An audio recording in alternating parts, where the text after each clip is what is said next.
UP board solution for class 6 geography chapter number 3 है globe, अक्षांश एवं देशांतर। आइए शुरुआत करते हैं इस वीडियो की। अभ्यास पृष्ठ का पहला प्रश्न है प्रश्न नंबर 1। प्रश्न नंबर 1 में पूछ रहा है कि निम्नलिखित प्रश्नों के उत्तर दीजिए। प्रश्न नंबर इसमें कहा है ग्लोब किसे कहते हैं। दोस्तों, जो पृथ्वी हमारी होती है वो लगभग गोल आकृति की होती है।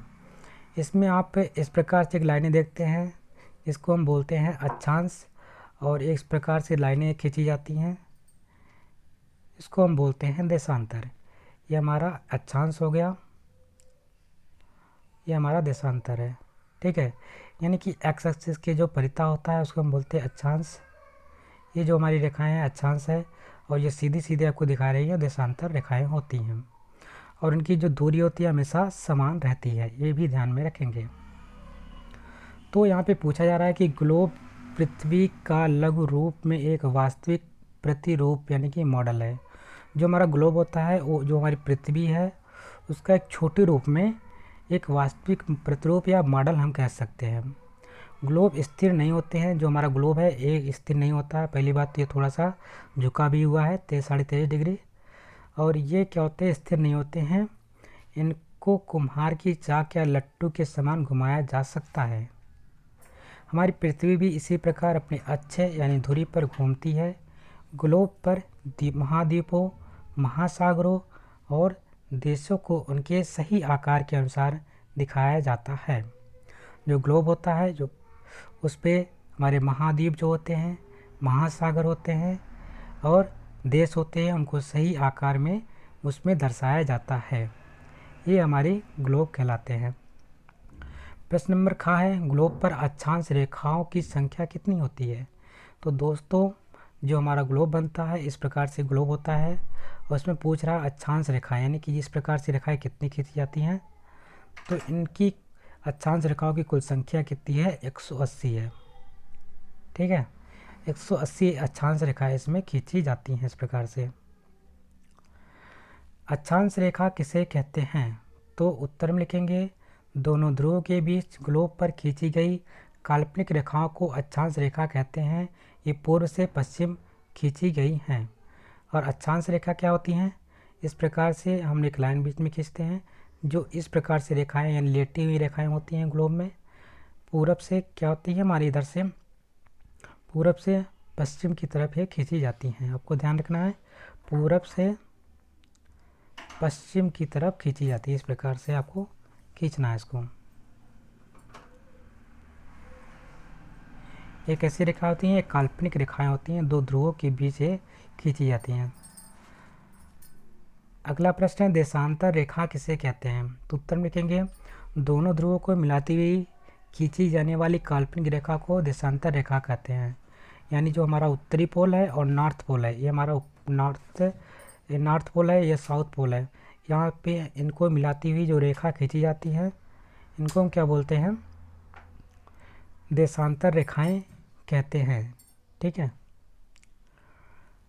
अगला है यदि ग्रीनविच रेखा पर घड़ियों में शाम के 4 बज रहे हों तो भारत की घड़ियों में क्या समय होगा।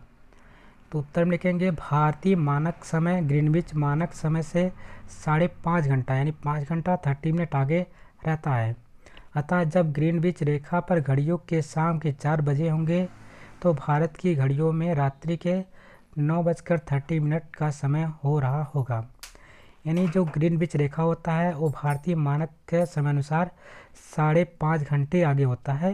अगर हम भारत में देखेंगे तो जिस समय ग्रीनविच रेखा पर आपको शाम के 4 बजते हुए दिखेंगे तो भारत में वही समय उस समय देखेंगे तो 9:30 बज रहे होंगे।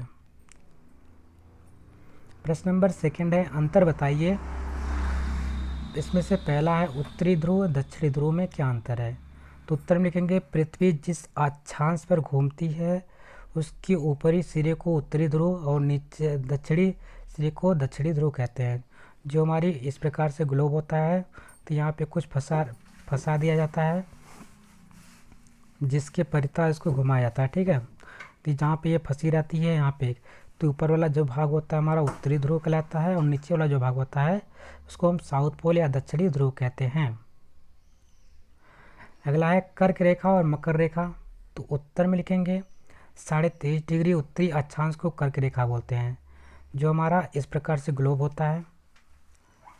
यहाँ पे एक सेंटर रेखा होती है, इसको हम ग्रीनविच रेखा या विषुवत रेखा या मध्य रेखा बोलते हैं। इससे हम थोड़ी सी ऊपर पहुँचेंगे 23.5 डिग्री, कोई एक रेखा खींच देंगे तो ये हमारा क्या कहलाएगा, कर्क रेखा कहते हैं। के पहले आता है तो ये उसको हम के को कर्क पहले आएगा, यानी के अगर हम अल्फ़ाबेट के अनुसार देखते हैं तो के हमारा ऊपर आता है, के से का बनता है, और एक दूसरा हमारा आता है मकर। ठीक है, तो कर्क हमारा ऊपरी वाले सिरे में रहेगा और जो हमारा 23.5 डिग्री ये भी रहेगा 23.5 डिग्री दक्षिणी अक्षांश में लेकिन ये रहता है। जो 23.5 डिग्री दक्षिणी अक्षांश में रहता है उसको हम बोलते हैं मकर रेखा। अगर हम 23.5 डिग्री उत्तरी अक्षांश में बात करेंगे तो हमारा कर्क रेखा होगा, और 23.5 डिग्री दक्षिणी अक्षांश में हम जाएंगे तो ही हमारा मकर रेखा होगा। किस रेखा से हमको देखना है, ग्रीनविच रेखा से, यानी कि विषुवत रेखा से, जो हमें ग्लोब को दो भागों में बांटती है। तो इसी से हमें 23 डिग्री नीचे की तरफ जाना है 23.5 डिग्री, और 23.5 डिग्री ही हमें ऊपर की तरफ जाना है नॉर्थ पोल में।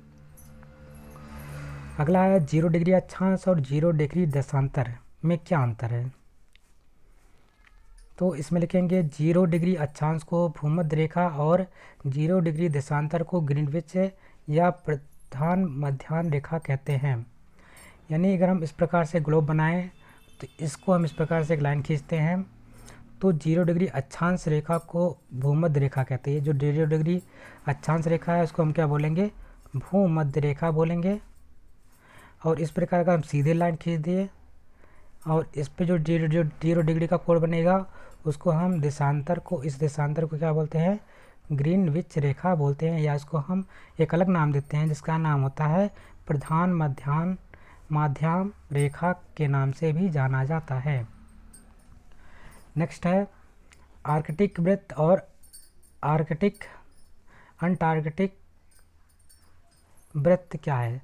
आर्कटिक वृत्त की बात करते हैं तो 66 डिग्री उत्तरी अक्षांश को आर्कटिक वृत्त और 66 डिग्री दक्षिणी अक्षांश को हम अंटार्कटिक वृत्त कहते हैं। यानी इस प्रकार से हम पृथ्वी की उसमें गोलार्ध में जाते हैं तो जो हमारा ऊपर वाला उत्तरी गोलार्ध है यहाँ पे अगर हम 66 सही 1/2 डिग्री पे पहुँचते हैं तो ये हमारा क्या कहलाता है, ये हमारा आर्कटिक वृत्त कहलाता है।